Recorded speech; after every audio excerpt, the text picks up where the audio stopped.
A Igreja de Cristo não passará pela grande tribulação. A grande tribulação é para Israel e para os gentios. Daniel capítulo 9, versículo 24-27, conforme estudo das 70 semanas de Daniel. A igreja é o corpo cuja cabeça é Cristo. Cristo e sua igreja formam o corpo, e Cristo já teve a sua tribulação ao morrer na cruz. Sendo assim, a igreja de forma alguma poderá passar pela grande tribulação, pois dessa maneira Cristo também teria que passar novamente este holocausto. E em Apocalipse capítulo 13, versículo 7, diz que na grande tribulação todos estarão sujeitos à besta, e se a igreja participar da tribulação, ela também estaria sujeita a Satanás, e Cristo também, pois ele é a cabeça da qual a igreja é o corpo. Isso é impossível.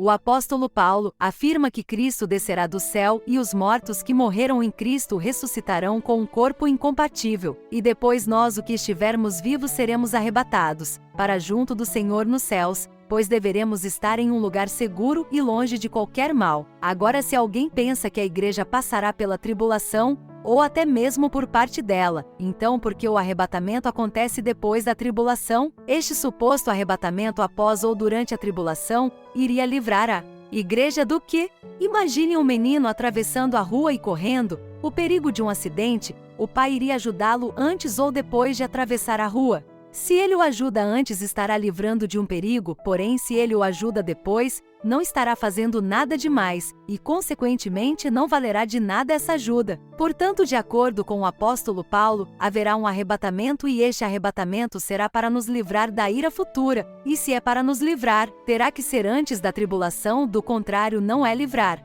Considerando que a palavra arrebatamento significa arrancar, tirar por força ou violência, porque então Cristo teria tanta pressa em tirar a igreja deste mundo, a não ser por um motivo muito grande. Se a igreja passar pela tribulação, por que haverá o arrebatamento? Arrebatar do quê? E por quê? Por isso a igreja não passará pela tribulação, pois o arrebatamento irá livrá-la da ira vindoura, visto que Deus não destinou a igreja para a ira. Na tribulação o anticristo será soberano e fará sinais de prodígios, e isto será permitido por Deus, pois assim diz o apóstolo Paulo, que Deus lhe enviará a operação do erro, para que creiam na mentira, e mais, o apóstolo ainda diz que o anticristo irá enganar aqueles que estão perecendo, e perecem porque não receberam o amor da verdade para se salvarem, mas isto só faz sentido se a igreja for arrebatada antes da tribulação, pois assim aqueles que negaram o amor de Cristo irão perecer na tribulação, não receberam a verdade do Evangelho de Jesus, e por isso Deus permitirá que o anticristo venha com toda sua mentira depois do arrebatamento da igreja, ou seja, na tribulação reinará a mentira do anticristo para aqueles que não aceitaram a verdade do amor de Cristo, porque a verdade do Evangelho de Cristo não poderá estar junto. Com a mentira do anticristo, a verdade será arrebatada, e a mentira passará pela tribulação. Se você está gostando desse vídeo, deixe seu like, compartilhe com os seus amigos e se inscreva. E se você quiser aprender mais sobre a Bíblia, assista aos vídeos já postados aqui no canal. Agora bora voltar para o vídeo.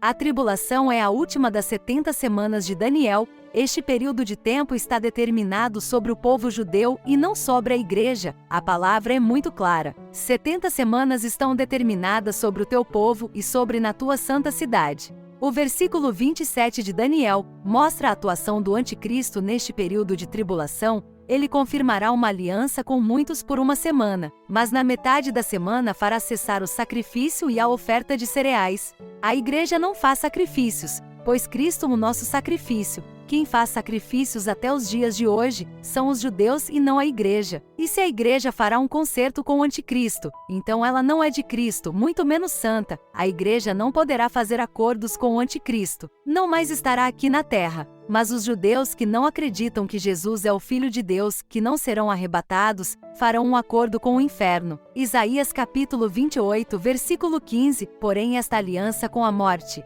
será anulada, porque a tribulação que o profeta Isaías chama de dilúvio de açoites, irá castigar os judeus por rejeitarem o Messias.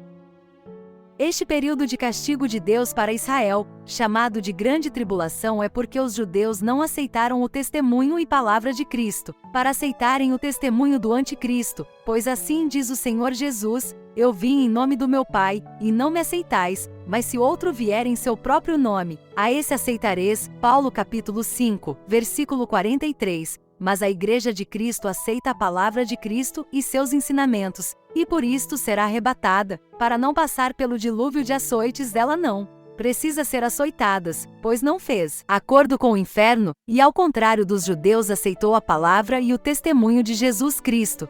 Em João capítulo 1, versículo 10, 12, a salvação era para os judeus, mas como eles negaram a Cristo, Deus estendeu esta salvação aos gentios, para assim formar a igreja. Em Mateus capítulo 24, versículo 15 a 28. Jesus profetizou sobre a tribulação antes mesmo de começar a formar a igreja aqui na terra, pois até mesmo os apóstolos pediram explicação a Pedro por ter batizado a Cornélio, um gentil, e então entenderam que Deus também queria salvar os gentios. Existem também aqueles que afirmam que a igreja passará por uma parte da grande tribulação. Isto também é impossível, porque este período de tempo é separado por Deus somente para os judeus que não creem em Jesus, e os ímpios que rejeitaram a palavra e amor de Cristo. E se a igreja é a noiva de Cristo, porque um noivo, ao invés de chamar sua noiva para bodas e a recebe-la como uma virgem, para manda para um período de tribulação, mesmo sabendo que ela lhe é fiel? Que noivo é este que derrama sua ira sobre sua noiva? Mas eu creio que o meu Cristo, o noivo da igreja, a ama de verdade a ponto de dar sua vida numa cruz para salvar todo aquele que nele crer. A igreja, sua noiva, é comparada pelo seu próprio sangue em Atos capítulo 20, versículo 28, e esta palavra salvar não é um meio termo, é salvar de verdade. De tudo e de todos, o noivo Jesus Cristo não irá expor sua bela noiva ao malvado anticristo traidor. Em Apocalipse capítulo 13, versículo 7, 8, diz que antes a igreja está sujeita ao seu noivo, pois o noivo Jesus Cristo não irá aborrecer a sua igreja mandando-a para a tribulação. Efésios capítulo 5, versículo 29.